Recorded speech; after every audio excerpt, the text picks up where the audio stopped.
So welcome guys, getting started with machine learning. आज के इस वीडियो में हम देखेंगे कि what is artificial intelligent, machine learning क्या है, डीप लर्निंग क्या है और कैसे हम मशीन लर्निंग सीखना स्टार्ट कर सकते हैं।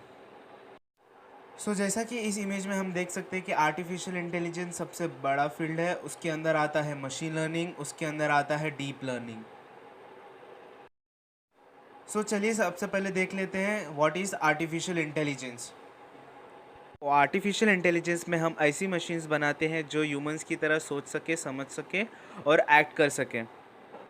तो आर्टिफिशियल इंटेलिजेंस के एप्लीकेशंस क्या क्या है? तो आर्टिफिशियल इंटेलिजेंस डीप लर्निंग में काम आता है, स्पीच टू टेक्स्ट में काम आता है, एक्सपर्ट सिस्टम बनाने के लिए काम आता है, रोबोटिक्स में काम आता है, image recognization, text to speech, ये सारी जगहों पे काम आता है। तो चलिए देखते हैं मशीन लर्निंग क्या है। तो मशीन लर्निंग में हम स्मार्ट प्रोग्राम्स बनाते हैं जो खुद से लर्न करने के कैपेबल होते हैं। मशीन लर्निंग मोस्टली डेटा और एल्गोरिदम पे बेस्ड होता है। तो गूगल असिस्टेंट, एप्पल सीरी और एलेक्सा, ये सारे स्मार्ट प्रोग्राम्स हैं। तो चलिए देखते हैं एप्लीकेशंस ऑफ मशीन लर्निंग। तो मशीन लर्निंग इमेज रिकॉग्निशन में काम आता है। जैसे कि एक इमेज में अगर कैट डॉग है तो उसमें से कैट और डॉग को क्लासीफाई करने के लिए, ईमेल स्पैम फिल्टरिंग के लिए, online fraud detect, stock market predict करने के लिए, और डे टू डे लाइफ में जैसे यूट्यूब पे वीडियो रिकमेंडेशंस होते हैं, अमेज़न पे प्रोडक्ट रिकमेंड होते हैं। तो ये सारे मशीन लर्निंग के एप्लीकेशंस हैं। चलिए देखते हैं डीप लर्निंग क्या होता है। तो डीप लर्निंग इंस्पायर्ड है ह्यूमन ब्रेन से। ह्यूमन ब्रेन किस तरह से काम करता है, किस तरह से न्यूरॉन डेटा ट्रांसफ़र करते हैं, तो ये सारी चीज़ की स्टडी डीप लर्निंग में होती है और कैसे हम इसे मशीन के थ्रू इम्प्लीमेंट कर सकते हैं। तो डीप लर्निंग काम आता है कॉम्प्लेक्स प्रॉब्लम सॉल्व करने के लिए। तो complex problem like identifying faces, तो एक इमेज में कितने फेसेस हैं और किसके फेसेस हैं, ये सारी चीज़ें आइडेंटिफाई करने के लिए हम डीप लर्निंग का इस्तेमाल करते हैं। हैंड रिटन डिजिट को रिकॉग्नाइज करने के लिए भी डीप लर्निंग का काम आता है। और कंप्यूटर गेम्स खेलने के लिए भी डीप लर्निंग का यूज़ होता है। सेल्फ ड्राइविंग कार्स बनाने के लिए यूज़ करते हैं। From where to start. तो जैसा कि हमने देखा कि एआई एक बहुत बड़ा फील्ड है, उसके अंदर machine learning, neural networks, deep learning सभी कुछ आता है। तो कहाँ से स्टार्ट करें? तो मशीन लर्निंग एक ऐसा फील्ड है जो एल्गोरिदम्स और डेटा पे वर्क करता है और इसके कॉन्सेप्ट सारे ही डोमेन्स में काम आते हैं। तो मशीन लर्निंग एक बेस्ट प्लेस है स्टार्ट करने के लिए। तो चलिए देखते हैं क्या है मशीन लर्निंग। तो ट्रेडिशनली मशीन से कोई भी काम कराने के लिए एक प्रोग्राम लिखना पड़ता था और उस प्रोग्राम के बेस पे मशीन परफॉर्म करती थी। मशीन लर्निंग में ऐसा नहीं होता। तो जैसे इस इमेज में देख सकते हैं कि कंप्यूटर को हम इनपुट्स प्रोवाइड करते थे, डेटा और कुछ रूल्स लिखते थे जिसको प्रोग्राम्स बोलते हैं। तो उसके बेसिस पे मशीन हमको आउटपुट देता था। बट मशीन लर्निंग में ऐसा नहीं होता। मशीन लर्निंग में क्या होता है कि कंप्यूटर को हम डेटा देते हैं और आउटपुट देते हैं। तो डेटा का मतलब इनपुट, और उन इनपुट के आंसर्स देते हैं और उन दोनों के बेस पे कंप्यूटर रूल्स बनाता है, खुद का प्रोग्राम लिखता है। एक एग्जांपल से देखते हैं और समझते हैं कि मशीन लर्निंग कैसे काम करती है और क्यों ज़रूरी है। तो सपोज़ आपको एक सिस्टम बनाना है fitness tracking based on activity recognition. तो आप कैसे बनाओगे? तो एक एग्ज़ाम्पल लेते हैं। अगर इसके लिए हम एक प्रोग्राम लिख रहे हैं यूजिंग सी, जावा और पाइथन, तो हम इसको कैसे इम्प्लीमेंट करेंगे? तो हम यूज़र की स्पीड के हिसाब से ट्रैक करेंगे कि उसकी फ़िटनेस क्या है और उसकी क्या एक्टिविटी है। तो अगर स्पीड उसकी लेस देन 4 है तो वो उसका स्टेटस है वॉकिंग। रनिंग के कंडीशंस को हम कैसे प्रोग्रामेटिकली देखेंगे कि अगर स्पीड उसका लेस देन 4 है तो वॉकिंग है, एल्स रनिंग है उसका स्टेटस। तो हमारे पास एक और कंडीशन आती है बाइसाइकिलिंग की।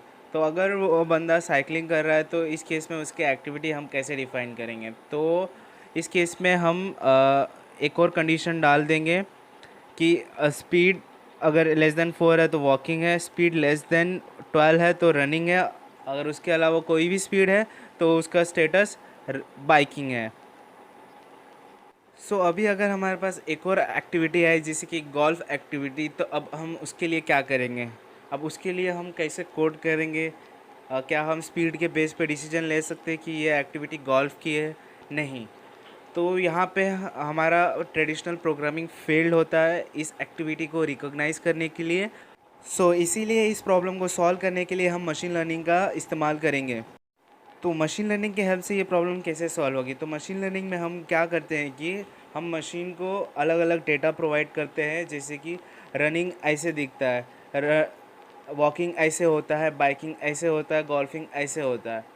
तो कंप्यूटर अलग अलग डेटा को समझ के एक पैटर्न उसमें से निकालता है, फिर उस पैटर्न की बेस पे वो हमें आंसर करता है। तो एक बार एक मशीन लर्निंग ट्रेन हो जाए तो उसके बाद हमें एक मॉडल मिलता है। उस मॉडल की हेल्प से हम उसे कुछ टेस्ट इनपुट देते हैं उसको टेस्ट करने के लिए कि हमारा मशीन लर्निंग मॉडल जो ट्रेन हुआ है वो हमें सही आंसर दे पा रहा है कि नहीं, वो कितना एक्यूरेट है। तो मशीन लर्निंग केस में हमें मॉडल मिलता है और ट्रेडिशनल प्रोग्रामिंग के बेस पे हमें एक कंपाइल्ड बाइट कोड मिलता है जिसे हम रन करके आंसर्स लेते हैं, और मशीन लर्निंग के केस में हमें एक मॉडल मिलता है।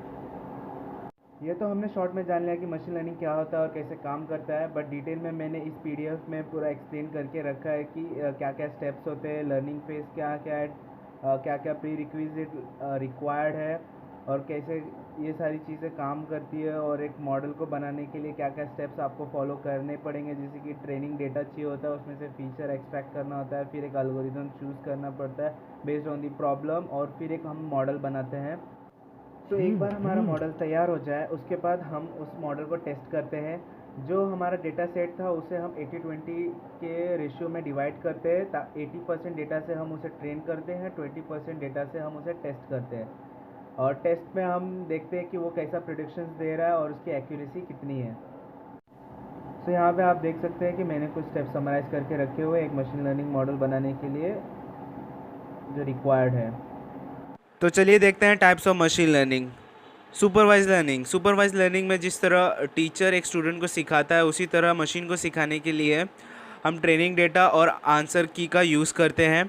अनसुपरवाइज लर्निंग में हम आंसर की नहीं देते मशीन लर्निंग एल्गोरिदम को ट्रेन करते टाइम। रीइंफोर्समेंट लर्निंग में हम ना ही डेटा सेट यूज़ करते हैं ना ही आंसर की यूज़ करते हैं, बस हम उसको बताते हैं कि ये टास्क परफॉर्म करना है और वो खुद ही से डिसीजन लेता है इसको कैसे परफॉर्म करना है, और ये अपने एक्सपीरियंस के बेस से सीखता है और खुद को इम्प्रूव करते जाता है। तो चलिए देखते हैं कौन कौन से एल्गोरिदम यूज़ होते हैं सुपरवाइज लर्निंग में। तो सुपरवाइज लर्निंग में regression, decision tree, random forest classification ये टाइप्स के एल्गोरिदम हैं। अनसुपरवाइज लर्निंग में क्लस्टरिंग, एसोसिएट एनालिसिस और हिडन मार्कोव मॉडल ये सारे एल्गोरिदम्स हैं। तो ये सारे एल्गोरिदम हम यूज़ कर सकते हैं बेस्ड ऑन दी प्रॉब्लम, किस टाइप की प्रॉब्लम है, सुपरवाइज प्रॉब्लम है, अनसुपरवाइज प्रॉब्लम है। अभी बात आती है कौन से लैंग्वेजेस हम यूज़ कर सकते हैं मशीन लर्निंग मॉडल्स बनाने के लिए। तो सबसे पहला आता है पाइथन। पाइथन सबसे फेमस है मशीन लर्निंग एप्लीकेशंस बनाने के लिए। तो अगर पाइथन से अगर मशीन लर्निंग मॉडल्स बनाना है, मशीन लर्निंग प्रोजेक्ट्स करना है, तो कौन कौन सी लाइब्रेरीज़ आपको सीखनी चाहिए? तो नमपाई, साइकिट लर्न, टेंसरफ्लो, केरास ये सारे मशीन लर्निंग लाइब्रेरीज़ है। मैटप्लॉटलिब और सीबॉर्न आप यूज़ कर सकते हैं विजुअलाइजेशन के लिए, ग्राफ्स बनाने के लिए। और पेंडास एक बहुत ही यूज़फुल लाइब्रेरी है जो आपको डेटा सेट लोड करने के लिए हेल्प करेगा और उसके साथ काम करने के लिए हेल्प करेगा। तो इसके बाद देखते हैं आर प्रोग्रामिंग। तो आर प्रोग्रामिंग में अगर मशीन लर्निंग करना है तो कौन कौन सी लाइब्रेरीज़ हम यूज़ कर सकते हैं? तो जैसे कि डेटा एक्सप्लोरर, एक्विजी, और मशीन लर्निंग लाइब्रेरीज़ है एमएलआर, पार्सनिप, रेंजर, पुर। तो ये सारे मशीन लर्निंग लाइब्रेरीज़ आप सीख सकते हो और आर में आप मशीन लर्निंग एप्लीकेशंस बनाना स्टार्ट कर सकते हो। तो इसके बाद अगर आपको जावास्क्रिप्ट में मशीन लर्निंग सीखना है और ब्राउज़र में ही आपको मशीन लर्निंग एप्लीकेशंस बनाना है और रन करना है, तो आप जावास्क्रिप्ट के हेल्प से कर सकते हो। तो इसके लिए सबसे पॉपुलर फ्रेमवर्क है टेंसरफ्लो.js, और भी बहुत सारे हैं जैसे कि brain.js, deeplearn.js, माइंड, न्यूरो.js। आप ये सारी लाइब्रेरी सीख सकते हो अगर आपको जावास्क्रिप्ट में मशीन लर्निंग एप्लीकेशंस बनाने हैं तो। अगर आप सी हैश में मशीन लर्निंग करना चाहते हो तो आप सी हैश में भी मशीन लर्निंग कर सकते हो। ml.net करके लाइब्रेरी है, आप ये लाइब्रेरी सी हैश में यूज़ कर सकते हो और सी हैश में भी आप मशीन लर्निंग एप्लीकेशन डेवलप कर सकते हो। इसके बाद आता है जावा। अगर आप जावा में मशीन लर्निंग एप्लीकेशंस बनाना चाहते हो और मशीन लर्निंग मॉडल्स तैयार करना चाहते हो यूजिंग जावा प्रोग्रामिंग, आप वेका जैसा टूल यूज़ कर सकते हो। आप मेहनत भी यूज़ कर सकते हो मशीन लर्निंग एप्लीकेशन डेवलप करने के लिए। जावा, एमएल, मैलेट, एडम्स, ये सारे मशीन लर्निंग फ्रेमवर्क्स हैं जावा में डेवलप करने के लिए। तो आप इनमें से कोई भी किसी के साथ भी स्टार्ट कर सकते हो मशीन लर्निंग एप्लीकेशंस बनाने के लिए। एक बार आपने डिसाइड कर लिया आपको कौन सा लैंग्वेज यूज़ करना है मशीन लर्निंग मॉडल्स बनाने के लिए, तो इसके बाद आप आगे बढ़ सकते हो। और यहाँ पे रही कुछ यूज़फुल वेबसाइट जो आपको हेल्प करेगी आपको मशीन लर्निंग मॉडल्स बनाने के लिए। कई लोगों को प्रॉब्लम होती है मशीन लर्निंग मॉडल्स बनाने के लिए, क्योंकि उसके लिए जीपीयूज़ वगैरह लगते हैं वो मॉडल्स को ट्रेन करने के लिए। इस इशू को सॉल्व करने के लिए आप गूगल कोलैबोरेटरी का यूज़ कर सकते हो। यहाँ पे आप जीपीयू टीपीयू यूज़ कर सकते हो अपने मॉडल्स को ट्रेन करने के लिए। एंड नेक्स्ट आता है कैगल। कैगल एक डेटा साइंस वेबसाइट है जहाँ पे आपको बहुत सारे डेटा सेट्स मिल जाएंगे और यहाँ पे बहुत सारे चैलेंजेस चलते रहते हैं मॉडल्स बनाने के। तो आपके लिए ये वेबसाइट बहुत ही यूज़फुल रहेगी। टूवर्ड्स डेटा साइंस से आप मशीन लर्निंग के कॉन्सेप्ट सीख सकते हो और आप डिफरेंट कम्युनिटीज़ ज्वाइन कर सकते हो अपने लर्निंग को एक लेवल अप ले जाने के लिए। तो जिसमें से एक टेंसरफ्लो कम्युनिटी है जो मशीन लर्निंग सिखाती है, आप इनकी कम्युनिटी ज्वाइन कर सकते हो। इसके बाद आता है प्रोजेक्ट्स। तो किसी भी चीज़ को सीखने के लिए सबसे अच्छी चीज़ होती है उसके ऊपर प्रोजेक्ट्स बनाना। तो मशीन लर्निंग को सीखने और समझने के लिए आप उस प्रोजेक्ट्स बना सकते हो कई तरह के अलग अलग। तो इधर मैंने बहुत सारे लिस्ट दे के रखे हैं मशीन लर्निंग प्रोजेक्ट्स के, इसको आप ट्राई कर सकते हो। अलग अलग कॉन्सेप्ट को टच करते हैं ये सारे प्रोजेक्ट्स। तो आप इनमें से आप कोई भी एक टॉपिक ले सकते हो और स्टार्ट कर सकते हो प्रोजेक्ट बनाना।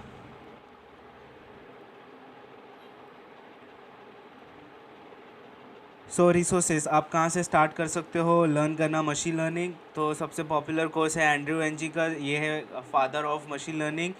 कोर्सेरा पे इनका कोर्स है, आप उसको ज़रूर चेकआउट कीजिए। आप और मशीन लर्निंग कॉन्सेप्ट और अच्छे से समझने के लिए आप सिराज रवल के यूट्यूब चैनल को भी देख सकते हैं, आप सेंटेक्स के यूट्यूब चैनल को भी देख सकते हैं। मैंने और भी कई सारे रिसोर्सेज लिस्ट किए हैं तो आप उनको चेकआउट कर सकते हैं। Thank you guys for watching this video. I hope आपको ये वीडियो पसंद आया होगा। आप मेरे चैनल पर नए हो तो प्लीज़ चैनल को सब्सक्राइब कर लीजिए और अपने फ्रेंड्स के साथ शेयर कर दीजिए। अगर आपने अभी तक मेरा टेलीग्राम ग्रुप ज्वाइन नहीं किया तो प्लीज़ टेलीग्राम ग्रुप ज्वाइन कर लीजिए। अगर आपने मेरी वेबसाइट अभी तक विज़िट नहीं की है तो प्लीज़ विज़िट कर लीजिए। और इंस्टाग्राम पेज अगर आपने अभी तक फॉलो नहीं किया तो प्लीज़ मेरा इंस्टाग्राम पेज भी आप फॉलो कर लीजिए। Thank you so much.